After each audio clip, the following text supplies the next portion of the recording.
दिन भी बहस नजर आ रही है। सदन में तीसरे दिन भी जमकर हंगामा देखने को मिल रहा है और 370 पर यह हंगामा बरपा है। बीजेपी ने 5 अगस्त 2019 के फैसले को समर्थन किया है और यह पहले सत्र में भी देखने को मिला था। 370 हटने के बाद जम्मू कश्मीर में व्यापक बदलाव की बात बीजेपी द्वारा कही गई है। बीजेपी लगातार 370 का जो हटाने का फैसला 2019 में केंद्र सरकार की तरफ से लिया गया था उसको सही बताया है और उन्होंने कहा है कि भाई 2019 के बाद जम्मू कश्मीर में व्यापक स्तर पर बदलाव हुए हैं, कई क्षेत्रों में बदलाव हुए हैं, जम्मू कश्मीर बदला है और यही वजह है कि आज जम्मू कश्मीर विकास की पथ पर, विकास के राह पर चल रहा है। समावेशी विकास हो रहा है, इंफ्रास्ट्रक्चर जम्मू कश्मीर का बढ़ रहा है, जम्मू कश्मीर में शांति, अमन, चैन, बहाली हो रही है, आतंकवाद खत्म हो रहा है और आतंकवाद की जड़ें भी टूट रही हैं।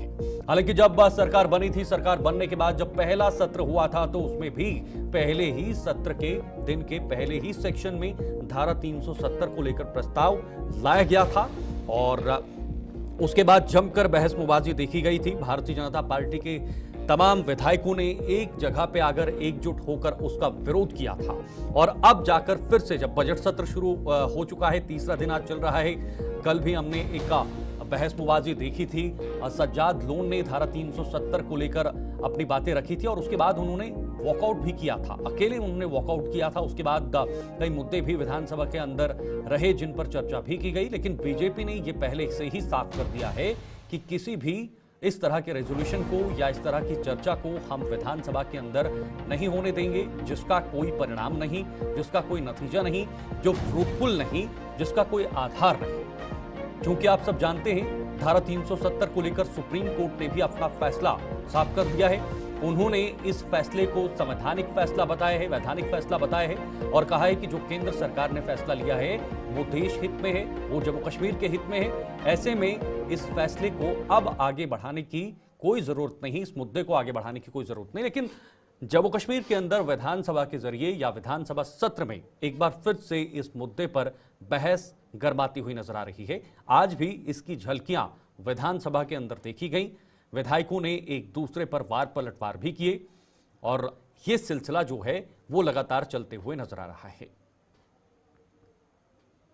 विनोद कुमार जी वरिष्ठ पत्रकार इस वक्त हमारे साथ जुड़े हुए हैं। विनोद जी, आज फिर से धारा 370 पर तकरार देखने को मिल रही है। बीजेपी ने पहले ही साफ कर दिया था कि इस तरह के बिलों का, इस तरह के प्रस्तावों का हम बिल्कुल भी समर्थन नहीं करेंगे और चर्चा भी नहीं चाहेंगे जिसका कोई आधार नहीं, जिसका कोई मतलब नहीं, जिसका कोई उद्देश्य नहीं और उन्हीं मुद्दों पर चर्चा हो रही है। एक बार फिर से धारा 370 का मुद्दा जो है वो गरमाया हुआ है। 370 हो 35 है, इसको आप हटा नहीं सकते, असेंबली की प्रोसीडिंग से इसको हटा नहीं सकते। और जो पार्टी सबसे ज्यादा बहुमत लेकर के आई है, 42 सीटें लेके आई है, वो इस आधार पर लेकर के आई है कि उन्होंने लोगों को आश्वस्त किया था कि 35 से वापस लाया जाएगा, 370 में जो संशोधन किया है यानी जो विशेष दर्जा है वो वापस लाया जाएगा। दरअसल आज हुआ क्या कि उपराज्यपाल के अभिभाषण पर जो चर्चा चल रही थी उसमें सुरजीत सिंह सलाथिया जो कैबिनेट मिनिस्टर रहे हैं नेशनल कॉन्फ्रेंस के कोटे से, अब भाजपा के कोटे से वो एमएलए बन के आए हैं, तो उन्होंने कहा कि 5 अगस्त 2019 के बाद बदलाव आया है, यानी उन्होंने उस फैसले को इंडोर्स किया जो 5 अगस्त 2019 को राज्यसभा में लिया गया था, उसके बाद लोकसभा में लिया गया। तो उसको देखते हुए नेशनल कॉन्फ्रेंस के सदस्यों ने कहा कि पहले तो आप दूसरी भाषा बोलते थे, अब आप दूसरी भाषा बोल रहे, पहले आप 370 की वकालत करते थे, अब आप इसका विरोध करें। इसको लेकर के कहा सुनी है और आप देख रहे हैं कि डे वन से, पहले सत्र से लेकर के या इस सत्र के पहले दिन में अवामी इत्तेहाद पार्टी हो, दूसरे दिन में पीसी हो, पीसी कॉन्फ्रेंस, पीपल्स कॉन्फ्रेंस, उन्होंने भी 370 को फिलहाल, क्योंकि देश में डेमोक्रेसी और लार्जेस्ट डेमोक्रेटिक कंट्री है इंडिया, इसमें अपने पक्ष रखने से किसी को रोका नहीं जा सकता। लेकिन भारतीय जनता पार्टी निरंतर कह रही है कि असंवैधानिक और राष्ट्र विरोधी किसी भी प्रस्ताव, बिल या बात को हम हाउस में नहीं होने देंगे। क्योंकि ना सिर्फ बीजेपी बल्कि सुप्रीम कोर्ट ने भी अपना रुख साफ कर दिया है इस पूरे मामले को लेकर और उसके बाद भी विपक्षी पार्टियां इसको सामने रख रही हैं। क्या ये सिर्फ एक राजनीतिक औपचारिकता है इन पॉलिटिकल पार्टियों की तरफ से अपनी राजनीति को आगे बढ़ाने के लिए या राजनीतिक ग्राउंड बनाने के लिए ये सब चीजें हो रही हैं, इसका कोई उद्देश्य नहीं है? बिल्कुल, आप अगर उसके नजरिए से देखें, भारतीय जनता पार्टी के नजरिए से देखें, राज्यसभा जिसको हाउस ऑफ एल्डर्स कहते हैं, फिर उसके बाद लोकसभा, दोनों ने पारित किया, पास हो गया। 5 अगस्त 2019 को 370 में खंड 1 को छोड़कर के बाकी सारा निरस्त हो गया, 35 से पूरी तरह से हट गया। हम मान लेते हैं, और भारतीय जनता पार्टी ये कहती है कि सुप्रीम कोर्ट की सुप्रीम मोहर भी लगी है, वो वाकई में लगी भी हुई है। लेकिन जिन पार्टियों ने कश्मीर में अपना बेस बनाना है, जो पार्टियां आज भी ये कह रही हैं कि 13 जुलाई की छुट्टी को घोषित किया जाए, इसको बंद क्यों किया है, वो पार्टियां तो चाहेंगी कि कहीं ना कहीं जो सेंसिटिव इश्यूज है, संवेदना को देखते हुए जो जिस तरह के इश्यूज हैं, जिन इश्यूज को लेकर के उन्होंने वोट हासिल करके सत्ता पाई है, उसको कंटिन्यू रखना चाहते हैं। नेशनल कॉन्फ्रेंस के अलावा पीसी हो, अवामी इत्तेहाद पार्टी हो, पीपल्स डेमोक्रेटिक पार्टी हो, ये कभी भी 370 का राग लापना नहीं छोड़ेंगे।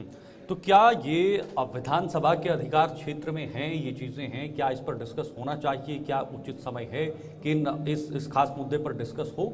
क्या इस क्षेत्र में है, अधिकार क्षेत्र में आते हैं? ये मुद्दा तो संसद का है जी, वहीं से हटा भी था, चर्चा भी वहीं होनी चाहिए। बिल्कुल, मुझे लगता है कि ये विधानसभा का प्रोरोगेटिव नहीं हो सकता है, लेकिन सदस्य जो हैं वो इसको बार बार उछाल करके अपनी जमीन तैयार करना चाहते हैं।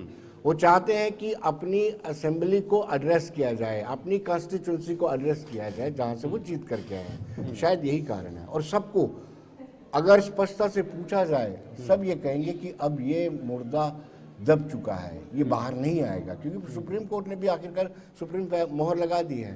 तो ये मुझे लगता है कि आवाम को मिसलीड करने वाली बात है। बीजेपी कह रही कि इसमें व्यापक बदलाव हुए हैं, बहुत सारे बदलाव हुए हैं, हर क्षेत्र बदला है। खास तौर पर जो जम्मू कश्मीर आतंकवाद के साए में पिछले कई सालों से जी रहा था, पत्थरबाजी के साए में जी रहा था, डर के साए में जी रहा था, आतंकवाद की वो कदमताल हर शख्स के दिल की आवाज जो आ रही थी वो बताती है, उससे मुक्ति मिली है। ये सब बदलाव का आधार भारतीय जनता पार्टी की तरफ से रखा जा रहा है। तो इसका उमर अब्दुल्ला ने भी मुझे लगता है कुछ दिन पहले इस पर बात की थी कि हाँ बदलाव हुआ है जम्मू कश्मीर के अंदर। हाशी, तो अपैरेंटली कहा जाए तो डेफिनेटली, अगर आप मेरा एक्सपीरियंस अगर शेयर करूं मैं, तो पहले जब जाते थे 5 अगस्त 2019 में थोड़ा भय जरूर लगता था, लेकिन आज वहाँ पर जब लाल चौक में घूमते हैं या टूरिस्ट से हम बातचीत करते हैं तो बड़ा सारा बदलाव आया हुआ है। और दूसरी अगर कश्मीर के जो विशेषज्ञ हैं उनसे बातचीत लाभ है, दबाव के कारण लोगों को चुप करवाया गया है। सदाकत क्या है ये वक्त बताएगा, लेकिन अभी तक 5 अगस्त 2019 के बाद जो बदलाव दिख रहा है वो वाकई में जो दिखता है वो दिखता भी है। हम वहाँ पे तिरंगे देखते हैं, लाल चौक को किस तरीके से सजाया गया है, मंदिरों में शिवरात्रि में जैसे हमने देखा कि किस तरीके से पूजा की गई, पहले पूजा नहीं हुआ करती थी। ये बदलाव तो है, ये मानना पड़ेगा। ठीक है, बने रहेगा। फिलहाल विनोद जी हमारे साथ एक और बड़ी खबर आपको बताते हैं। जम्मू कश्मीर को नशा मुक्त बनाने के लिए सरकार इस वक्त गंभीर नजर आ रही है और मुबारक गुल के सवाल पर स्वास्थ्य मंत्री ने भी जवाब दिया है। स्पीकर ने नशे को बताया संवेदनशील मुद्दा, एक सेंसिटिव मुद्दा इस पूरे मामले को बताया है और सदन में आधे घंटे की चर्चा किए जाने पर भी बल दिया गया है, जोर दिया गया है। तो नशा को लेकर पिछले कुछ दिनों से जम्मू कश्मीर में एक चर्चा छिड़ी हुई है। इससे पहले शराब को लेकर भी विधेयक, शराबबंदी को लेकर विधेयक का पेश की जाने की बात भी थी। ड्रग्स को लेकर, नशा को लेकर ये तमाम चीजें जम्मू कश्मीर के अंदर चल रही हैं और मुबारक गुल के सवाल पर स्वास्थ्य मंत्री ने भी जवाब दिया है और स्पीकर ने नशे को लेकर जो है वो कहीं ना कहीं संवेदनशील मुद्दा बताया है कि ये संवेदनशील मुद्दा है, ये जम्मू कश्मीर के युवाओं के लिए बहुत बड़ा खतरा है, आने वाले समय के लिए, आने वाली पीढ़ी के लिए, और इसे आज नियंत्रित किया जा सकता है तो आने वाले समय में इसका असर भी देखा जा सकता है। अब देखना होगा कि सरकार आगे इस पूरे मामले को लेकर क्या करती है, इस पर भी बातचीत करेंगे। हमारे साथ विनोद कुमार जी बने हुए हैं, वरिष्ठ पत्रकार हैं, उनसे भी मैं इसी मामले पर बातचीत करना चाहूँगा। विनोद जी, नशा को लेकर या ड्रग्स को लेकर जो चर्चा है वो पिछले कई दिनों से छिड़ी हुई है और ये भी बताया जा रहा था कि इस बार इस सत्र के अंदर शराबबंदी को लेकर विधेयक भी लाया जा सकता है। तो इसको लेकर क्या वाकई में वो स्थिति है, इस पर काम होना चाहिए जम्मू कश्मीर के अंदर?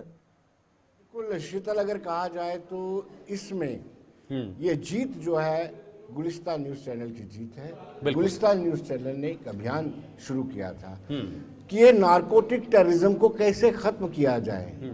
हमने रिलीजियस प्रीचर से बातचीत की, हमने सोसाइटी के लोगों से बातचीत की, हमने उन लोगों से बातचीत की जिन्होंने अपने बच्चों को नशे की लत में जाते और खोते हुए जान देते हुए खोया। और वक्तन वक्तन राजनीतिज्ञों से भी हमने बात की थी। आज आलम यह है कि विधानसभा के अध्यक्ष खुद मान रहे हैं कि आधे घंटे की चर्चा इस पर होनी चाहिए, क्योंकि ये मुद्दा नार्को टेररिज्म या नशा एक ऐसा मुद्दा है जो समाज को खोखला कर देगा। हालांकि सवाल मुबारक गुल का था, और जो आंकड़े हमारे पास आए हैं वो चौंकाने वाले आंकड़े हैं। यानी 1629 लोगों का जो उपचार है जीएमसी श्रीनगर में चल रहा है, और 2102 लोगों का उपचार जो है वो जम्मू के जीएमसी में चल रहा है। अगर डिस्ट्रिक्ट वाइज में बताऊंगा तो आप चौंक जाएंगे। और ये तो वो लोग हैं जो सीधे तौर पर रडार में हैं, जो ट्रीटमेंट कराने आ रहे हैं। ऐसे बहुत सारे लोग हैं जिन पे पर्दादारी होती है, जिनके पेरेंट्स नहीं बताते कि हमारा बच्चा नशा करता है। तो ये बहुत सेंसिटिव इशू है। तो क्या कदम उठाया जा सकता है विनोद जी? क्या कैसे इस पर नियंत्रण जो है वो किया जा सकता है, काबू किया जा सकता है? जब तक समाज जागरूक नहीं होगा, जब तक इसमें मुलव्विस लोगों को सख्त से सख्त सजा नहीं दी जाएगी, चंद पैसों के लिए हमारी यानी युवा जनरेशन को जो खत्म करने का प्रयत्न कर रहे हैं उनके खिलाफ सख्त से सख्त कार्रवाई नहीं की जाएगी, और समाज का हर एक प्रत्येक व्यक्ति इस अभियान में अपनी आहुति नहीं डालेगा, तब तक इस आधे घंटे की चर्चाओं से कुछ नहीं बनने वाला है। ड्रग डिएडिक्शन सेंटर खोलने से कोई फायदा नहीं होने वाला है।